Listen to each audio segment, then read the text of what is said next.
Her alarm goes off and she gets up to watch the morning news.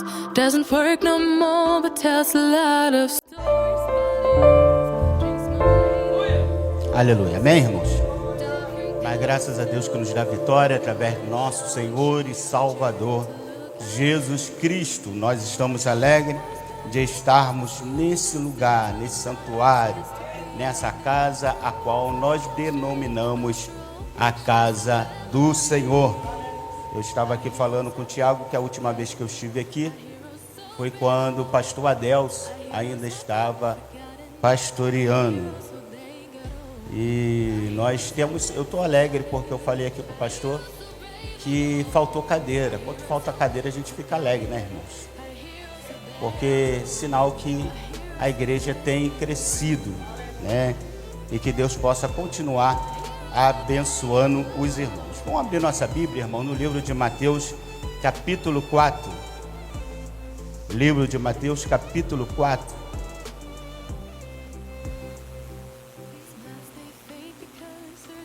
O verso 11. Livro de Mateus, capítulo 4, verso 11. Quem achou, dá um glória bem forte. O livro de Mateus, capítulo 4, verso 11 diz: Então o diabo o deixou, e eis que chegaram os anjos e o serviram. Então o diabo o deixou, e eis que chegaram os anjos e o serviram. Irmãos, eu estava sentado aqui, estava pedindo uma direção a Deus, porque eu tinha o texto, mas não tinha a direção a ser tomada. Eu estava sentado aqui e o Senhor falou no meu coração acerca do verso 11. Quando nós falamos do verso 11, logo nós vamos ver um personagem. Esse personagem se chama diabo. A palavra diabo se chama acusador. E nós vamos ver que o texto fala que o diabo, o acusador, deixou quem? Deixou Jesus. E o texto continua falando que chegaram os anjos e serviram.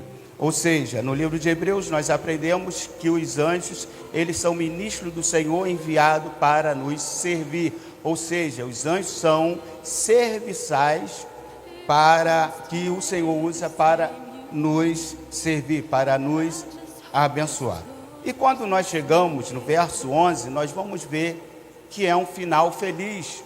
Mas nós estamos falando do fim, nós não estamos falando do meio. E quando nós falamos de um meio e quando nós falamos de um começo, nós falamos de uma trajetória. E quando nós falamos de uma trajetória, ou seja, compreendemos que existe um começo, um meio e um fim, nós temos que entender que para que nós venhamos ter o fim alegre, feliz, nós temos que começar bem, nós temos que nos manter bem e também nós temos que acabar bem. E quando nós começamos a meditar no contexto, nós trazemos algumas aplicações do texto para a nossa vida. Bem sabemos, irmãos, que esse texto, ele aponta mais para nós, na carreira cristã, ou seja, nós que estamos servindo ao Senhor. Porque quando nós vamos ver nos capítulos anteriores, nós vamos ver que o Senhor Jesus Cristo, ele vai até João Batista, e João Batista batiza, ou seja, Jesus é batizado pelo Espírito Santo. E quando nós falamos batismo, nós entendemos que batismo nas águas significa uma proclamação, é quando nós declaramos para as pessoas que estão em torno de nós que nós agora fazemos parte da igreja, ou seja, fazemos parte de um grupo, fazemos parte do corpo de Cristo. Assim, quando nós fazemos, ou seja, quando nós nos batizamos, nós começamos uma etapa, porque quando nós falamos que nós vamos batizados, nós declaramos uma fé. E quando nós declaramos uma fé, nós estamos declarando que essa fé é o oposto daquilo que se prega ou se vive no mundo. O mundo é o sistema governado pelo inimigo. É por isso que a Bíblia diz que o mundo jaz no maligno. Mas quando nós nos batizamos, quando nós declaramos a nossa fé em Cristo, nós estamos falando que nós temos que viver como uma nova criatura, ou seja, nós temos que viver uma vida de santidade, uma vida voltada para Cristo. E isso implica muitas vezes algumas decisões, e essas decisões não são favoráveis para o nosso conforto, ou seja, decisões que nós tomamos para a nossa vida, que muitas vezes nos pede uma renúncia, e muitas das vezes essa renúncia não é confortável para a nossa vida.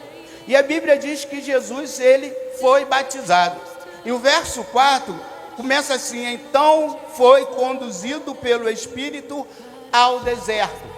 Quando nós lemos que o Espírito o conduziu para o deserto, nós vamos ver que esse Espírito é o próprio Espírito Santo. E quando nós vamos para o Novo Testamento, nós vamos ver que se denomina Espírito Santo, porque o propósito do Espírito de Deus no Novo Testamento é trazer a santidade. Ou seja, o Espírito que tem como objetivo nos levar à santidade, agora conduz ao Senhor para o deserto.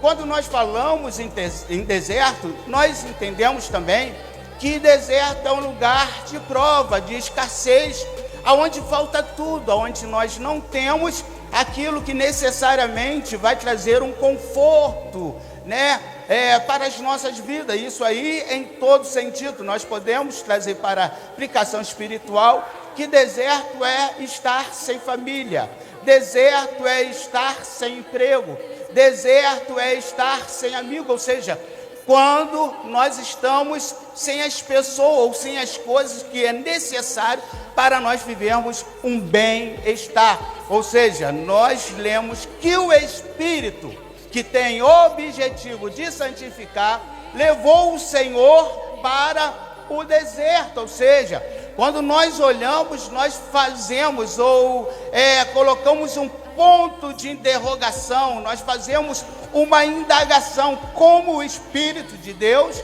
que quer o nosso bem, nos leva para um lugar que não é apropriado para que nós venhamos evoluir. Nós, na nossa mente, pensamos que o deserto não é lugar que nós vamos evoluir, porque nós precisamos de muitas coisas para nos evoluir. E a Bíblia diz que o Espírito levou a Jesus para o deserto, ou seja, para um lugar de provação, de privação. E nós vamos ver que o objetivo é santificar. E o Espírito ainda fala assim: para ser tentado pelo diabo. Ou seja, o